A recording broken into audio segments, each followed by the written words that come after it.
All right, welcome to experts. Now, experts are ubiquitous in trials nowadays, and that must be for the obvious reason that technical and scientific material is ubiquitous in modern society.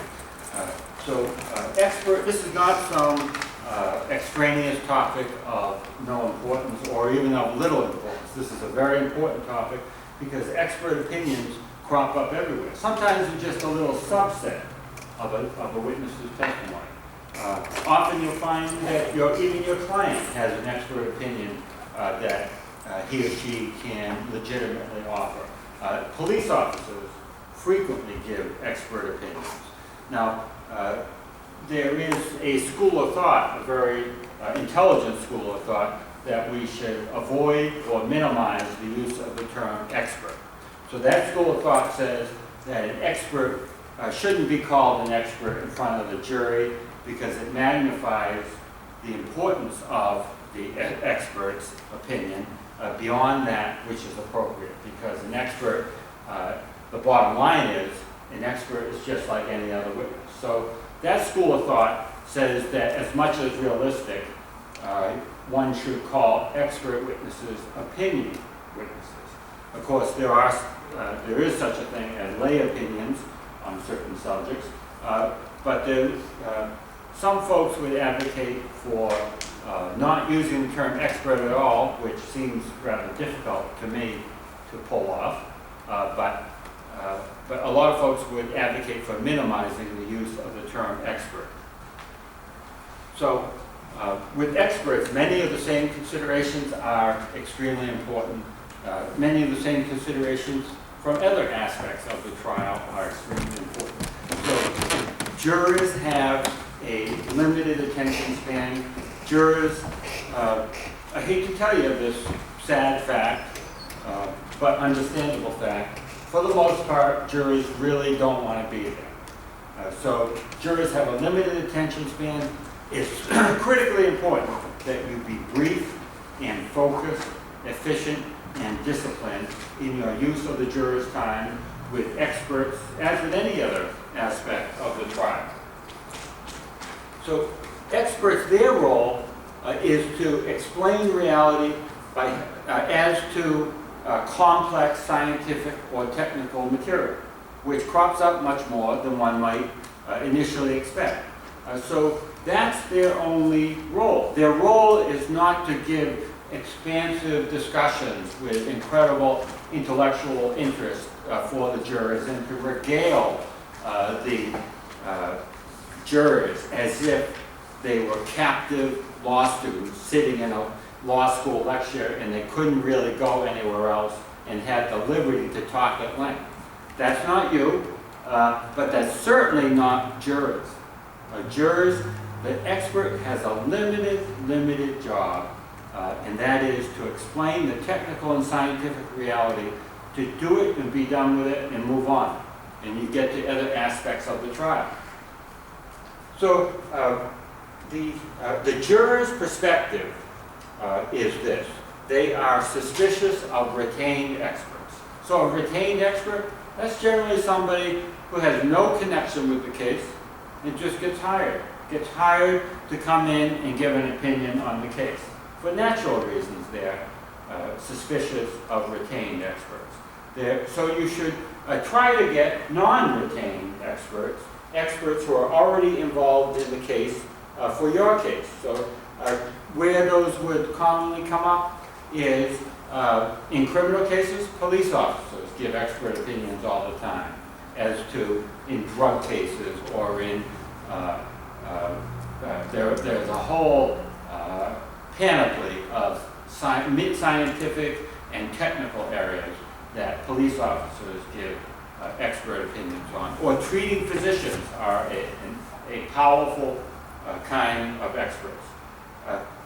The jury's perspective is that education and experience are credible when they are the basis for giving an expert opinion. So a great education is wonderful and very impressive, but experience is much more powerful.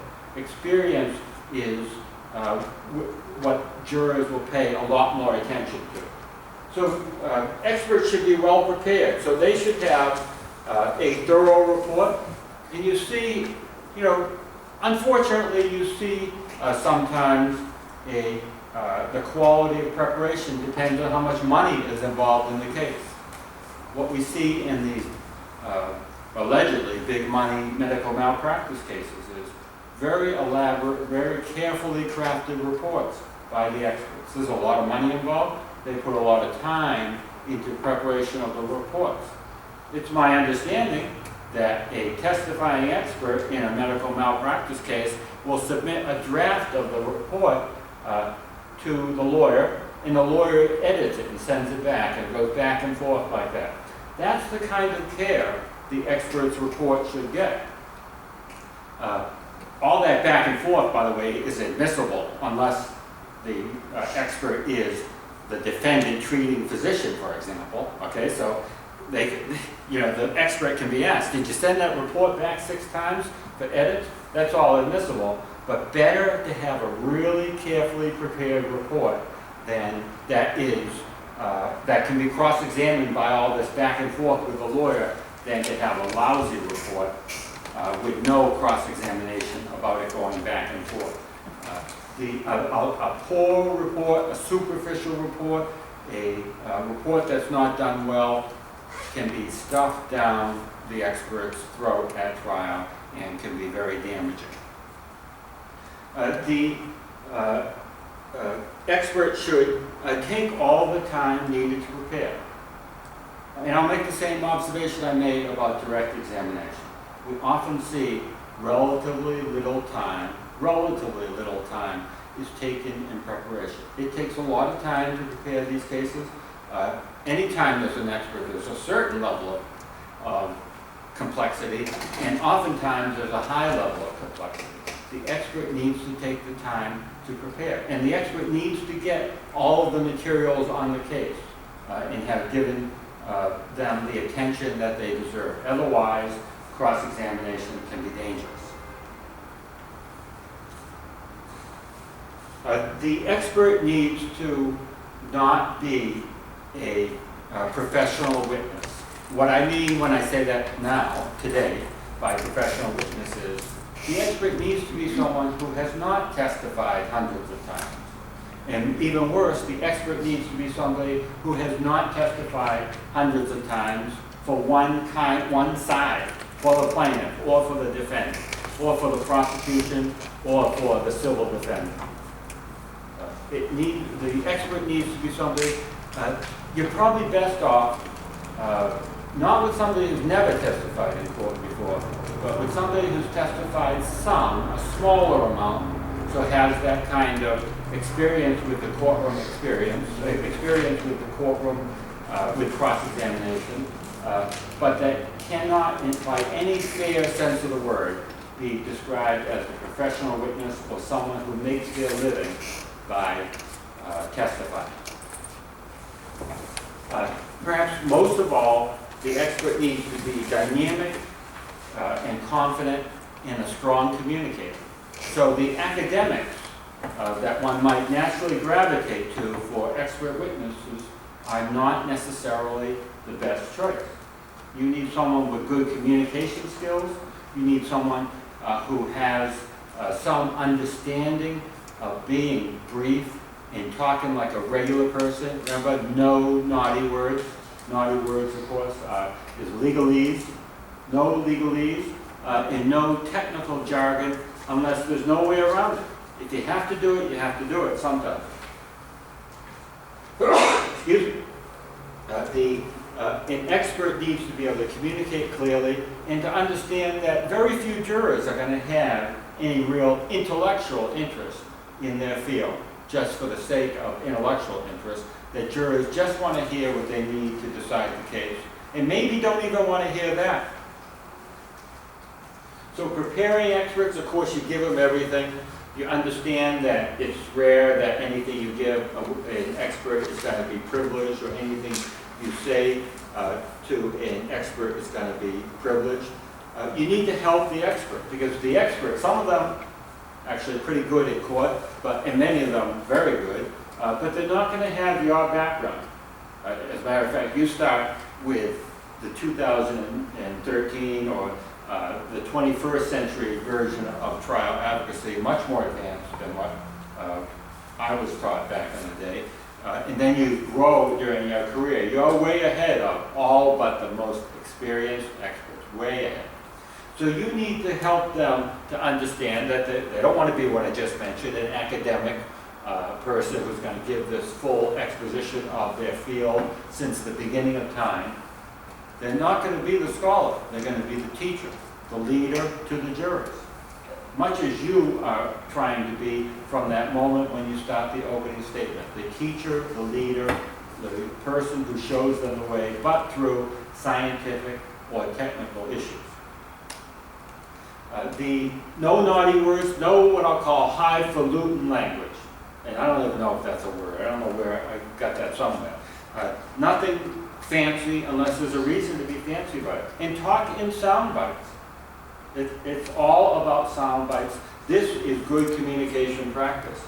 And if you have to talk about complicated ideas, ask multi-part questions and give simple, short answers to questions. The longer the answer the expert is allowed to give, the much more likely the juror is not going to listen to what's being said. No long narratives. In the direct examination, 20 or 30 minutes at the outside. That's the longest the direct examination can be. Frequent use of visual aids, examples and analogies from real life, as little pure theory as possible, and you need to prepare the expert to be assertive and to be positive. All right, the typical organization of expert testimony or opinion testimony, and we see this overwhelmingly. Here's the typical organization, and that is an introduction, education, training, and experience, what the expert did, the expert's opinions, and the bases for the opinion. So that's the typical organization of an expert's opinion. But there is the possibility of using a more modern approach. It's rarely seen. It's really rarely seen. Or kind of a hybrid modern approach, or what I just call typical or traditional approach. And that is to do, it's really a parallel to what I've been advocating you consider for closing statements, closing arguments, and opening statements. And that is really a very quick mini introduction, a quick opinion, and then to go back to that traditional or typical presentation organization of the expert.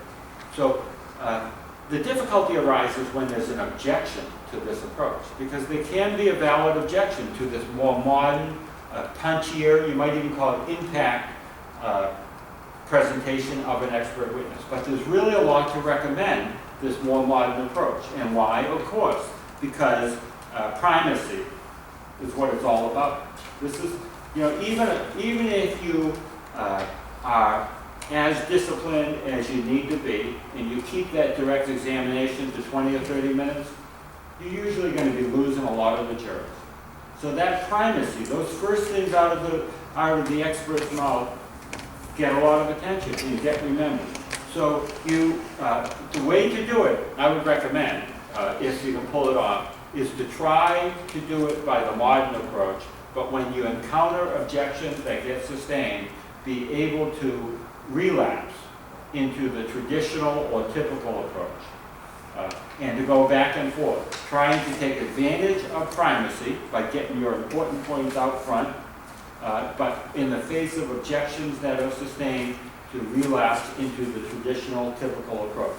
It's a little tricky, but I recommend that as the best approach. There's nothing wrong with the typical kind of mostly chronological approach, nothing wrong with that, but the better approach is that modern approach, mini introduction, quick opinion, and then everything else.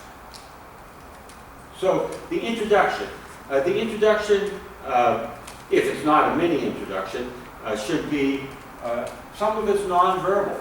So what I'll call courtroom geography, it's your responsibility if your expert is not a seasoned, experienced courtroom expert, which is probably ideal that they not be a seasoned, super experienced courtroom expert. It's better that they be an incredible expert at real life in whatever their field is, but then just sort of a, some experience testifying. It's your responsibility to make sure that they know what about courtroom geography, and what's courtroom geography, the setup of the courtroom. So, like in this courtroom, so that they don't come up and take the oath, and I don't want to walk off camera, but then go and sit in the clerk's seat. So it's your responsibility to make sure they got that. It's your responsibility to make sure that if they're one of those folks who is incredibly experienced in their field, but not that experience in testifying, that they know how to dress properly, and that they know what documents or other items, hopefully demonstrative aids, to bring with them. I recommend starting out with something that's a little bit unconventional, but nothing crazy, in saying something like, tell the jurors your name, or tell us your name, at a nice slow pace. So there's some naughty words that, if I haven't already added them, I've got to do a new version of the naughty words, but if I haven't already added to them, words like, what's your occupation, or how are you currently employed? These are naughty words. You never say, how are you currently employed?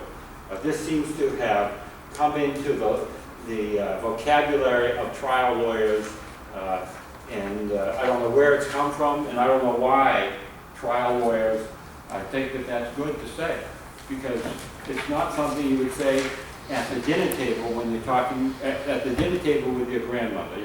Anything you say in a trial, any part of the trial, should be 99% of the time should be what you'd say to your grandmother at dinner, but maybe a slightly more polite version of that. And if it doesn't fit that test, then it's doubtful that you should say it. So if you wouldn't say currently employed to your grandmother, you shouldn't say it in court, because it's legal jargon that is unnecessary. So a modern beginning of an expert's presentation would be, and this was an example from the book, but it's very good. It's kind of leading, and if it's objected to and the objections are sustained, it's problematic, and you have to back up. And maybe you back up, I'm not sure this is necessarily good advice, so take it with a grain of salt. Maybe you back up and roll your eyes a tiny bit at the jurors, so they can see that ever lawyer for that massive corporation, that ever lawyer is making them sit there for unnecessary testimony. And there's nothing that the jurors will hate more than if the ever lawyer makes you take a longer period of time than you really need to.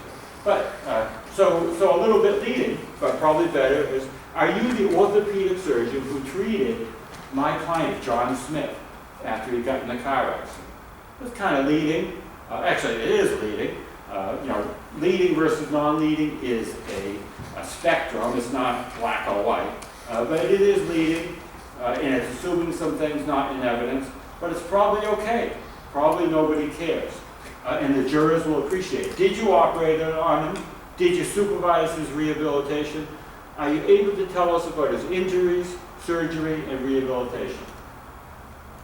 Legitimate transition questions, and worth trying to see if you can do it so that the jurors appreciate that you're saving their time in doing this fast and punchy and in as much as realistic sound bites. Education and training. It's got to be very quick. It's got to be very quick.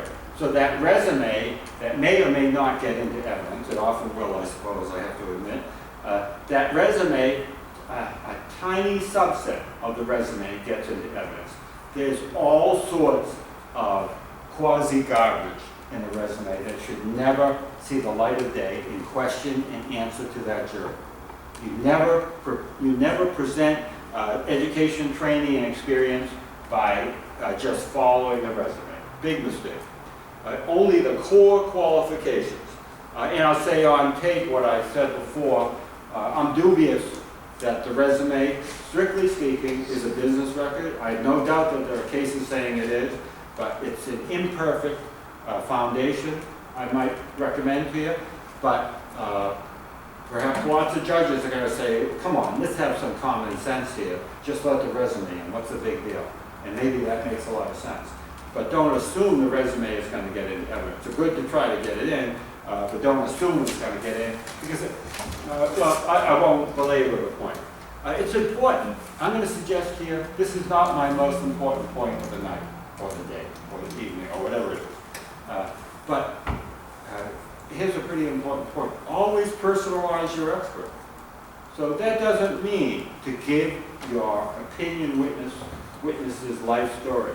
But you know, why did you go to Johns Hopkins Medical School? Oh yeah, well, you know, I was a big lacrosse fan and I like to watch lacrosse, so I figured I would go to Johns Hopkins. Well, my wife had to stop working outside the home, so she had to take care of the kids, and we had some relatives in the area that could help take care of the kids. Always humanize your expert. That's not particularly relevant, but it's a good wrinkle to add, because remember, the jurors are not only logical beings, they're also emotional beings, and that emotional piece is a big piece of their decision-making process. Teaching is really good. Teaching is greatly appreciated by jurors. Publications, if they're relevant, but the most important thing is hands-on experience. So if you have written all kinds of articles about brake line failure in Maseratis, that's probably less useful than if you have sat there in the local Maserati foreign car repair shop charging $180 an hour and fixed thousands of brake lines that have failed on Maseratis. That's the kind of thing the jury is going to relate to better. So you'll, in some fashion, in most cases, you will want to, maybe all, you will want to quantify the number of what I'll call situations, that the relevant situations that the witness has encountered in her career.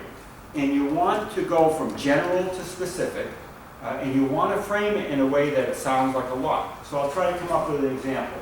So that Maserati brake line, if it was, I don't know Maserati models, and if anyone knows they can give me a model number, but the model XKS, which is probably a Jaguar, if you saw my rusty Subaru in the parking lot, you would see why I don't know these model numbers. But the more, if the plaintiff's car that crashed because of that faulty brake line was a Ferrari XKS, then the more Ferrari XKS brake lines that your opinion witness has fixed in her lifetime, the better. But if that's not going to work because it's an obscure model from a relatively obscure manufacturer, then you have to increase, you have to be more general. You have to go to the more general. Maybe it ends up being just Ferrari brake lines, but you need to think about ahead of time how you can increase the apparent number of relevant experiences that your expert has had.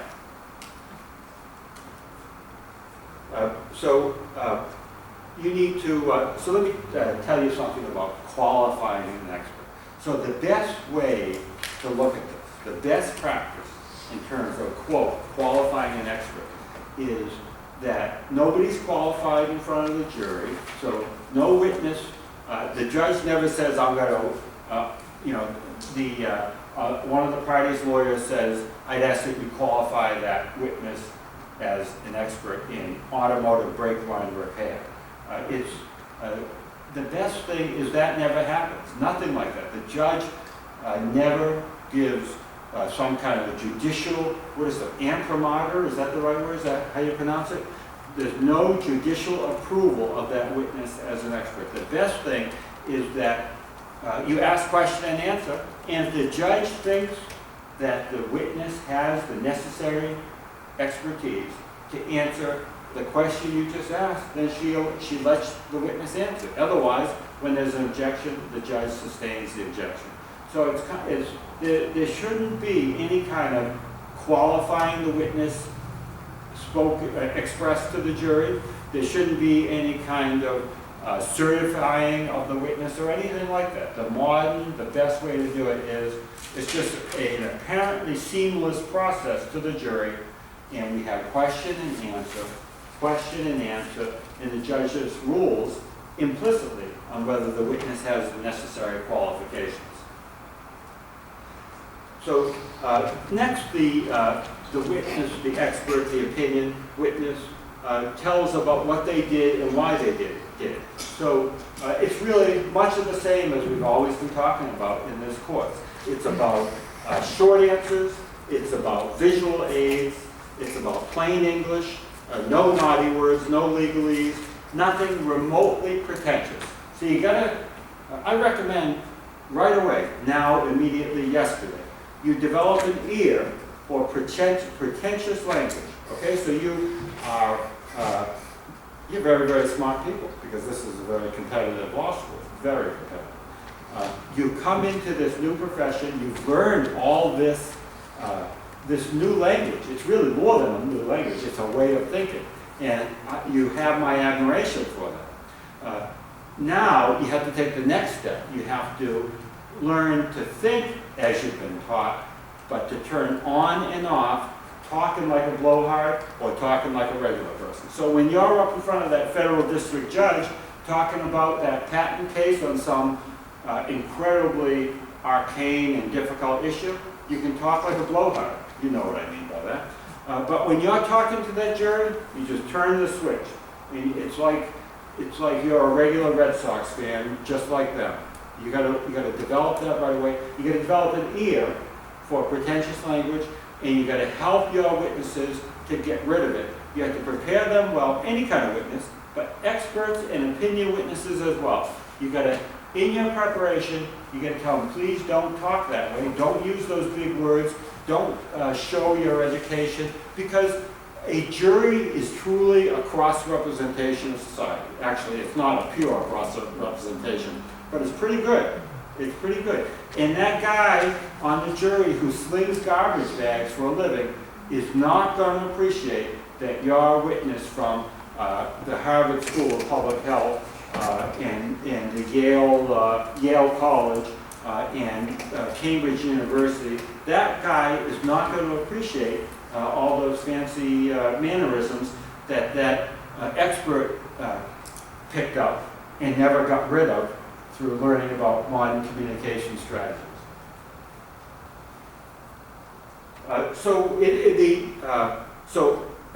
If you know, there's going to be some jargon that you can't avoid. Yes, I admit. Maybe I don't admit it as much as I should, but there's some unavoidable jargon in all of this, and certainly what an expert is doing. The witness should always explain the unavoidable jargon and try to present it in a way that is not offensive to someone who is sensitive about what I'll call their class position. And you figure out what that means. I may be misdescribing it, but it's an accurate observation. At root, it's an accurate observation. You should probably talk about compensation, and without shame. So the most expensive witness I've ever had in a trial before me was a cardiologist from Dartmouth Hitchcock Medical Center, a case long gone and all done with, and he was getting $850 an hour. And actually, in the overall realm of things, maybe not that incredible amount of money, but that was some years ago too. And with inflation and not, it's probably much more now. You should be upfront about compensation. The witness should probably just say on direct how much they're being paid, and and not to hide anything. And for the other side's experts, you ask the same questions and get it all out.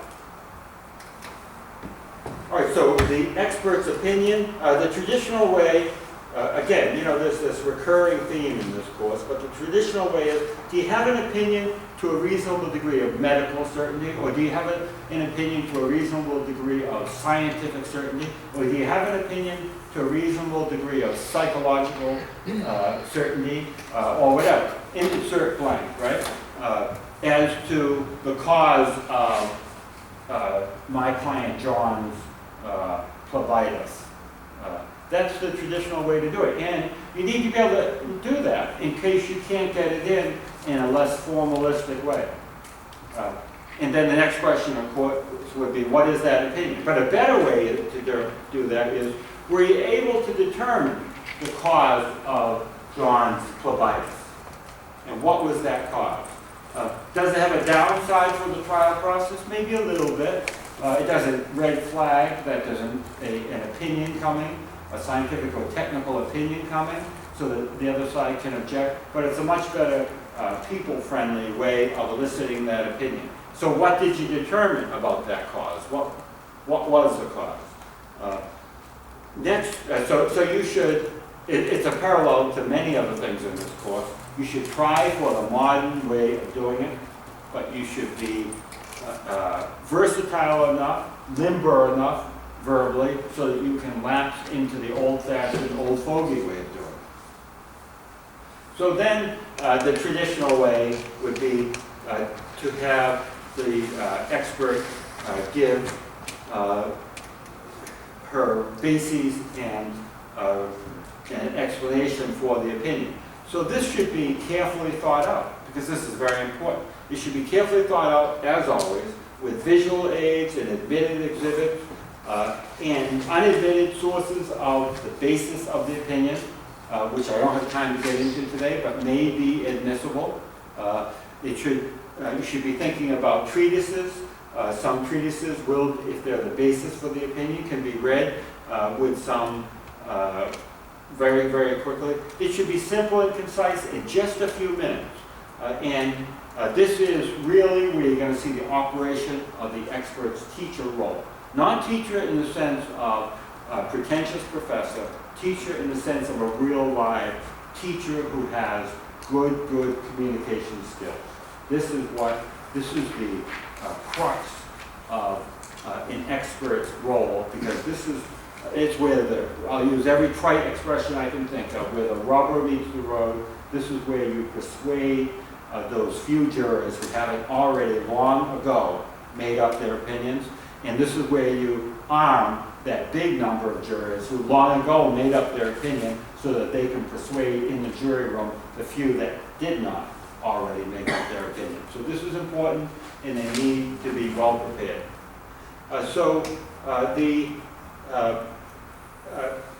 When explaining the bases and explanation, so there are a number of things that witnesses typically will consider.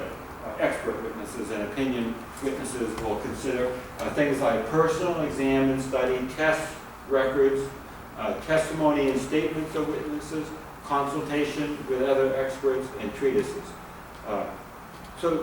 You should avoid, as much as you can, reading more than a sentence or two. And by that I mean a sentence or two. I'm not using that as an offhand expression. For more than a sentence or two. You should avoid having an opinion witness read more than a sentence or two from exhibits. You've got to have visual aids in order to present a high-end expert's opinion. I shrink from giving kind of general rules, because general rules are usually wrong, including that general rule that I just stated. Not only, you can't give a high-end opinion witness without some use of visual aids. It says more about visual aids than it does about opinion witnesses. That's how important visual aids are. You have the expert step down and show things to the jury, because otherwise you're going to put them totally to sleep. You have the expert witness mention significant assumptions, because there's a pretty good chance that on cross-examination those assumptions are going to be dealt with by the other side. So you don't want to be perceived as hiding the ball. You perhaps respond to the other expert in advance. It may be even more important than a lot of this is you end big. Primacy and recency is an absolute pillar of strong communication practice.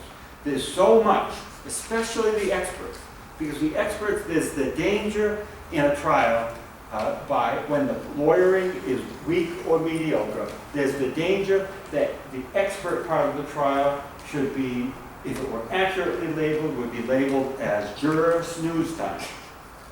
You don't want that. So primacy and recency is so important. So you're short, brief, focused, efficient, and what you say at the beginning is really important, and the end is really important. So the end, you got to end big, and you got to have a backup plan, because it might not work out the way you want to. You may not be able to end big because the cross-examination of the examination of experts is so challenging. It is so challenging. You also want to understand hypothetical questions, but I don't have time to get into those tonight.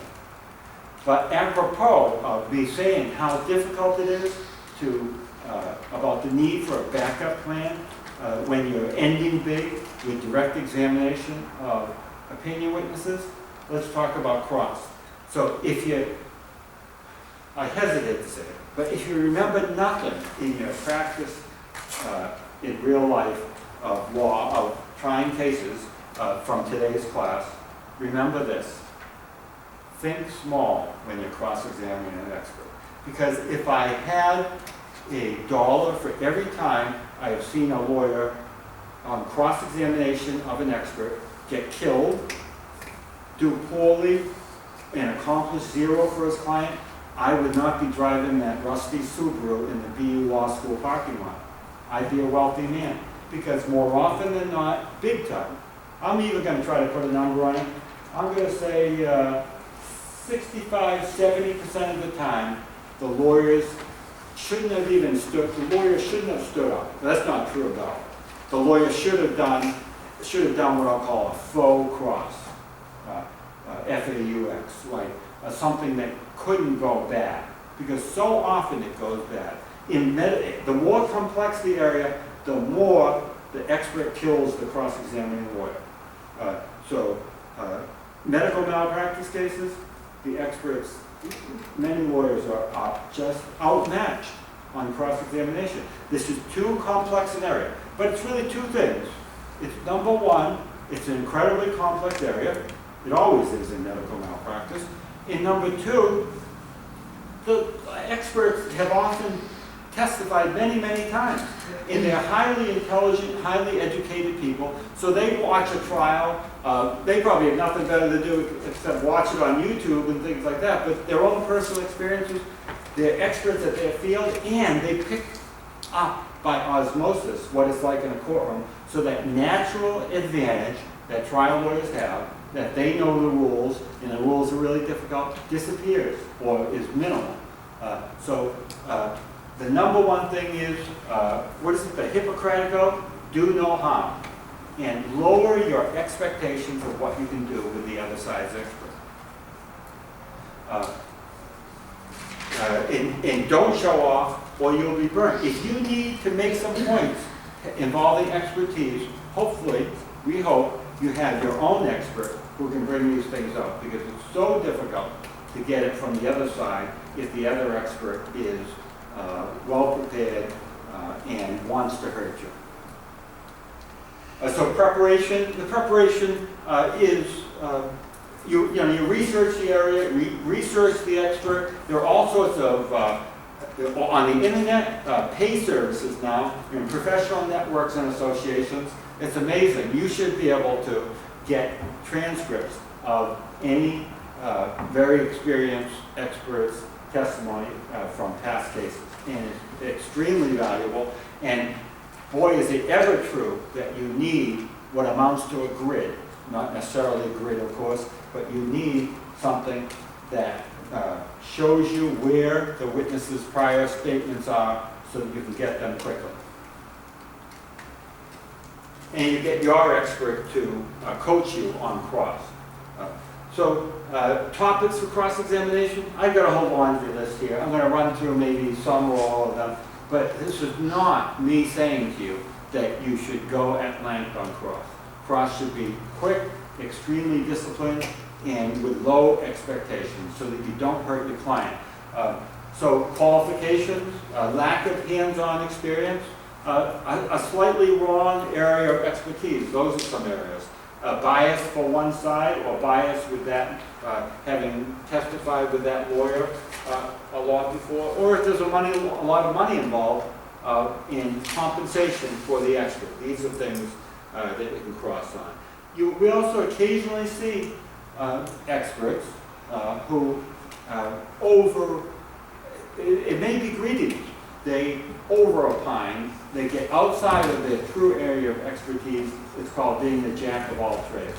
You should keep an eye out for that.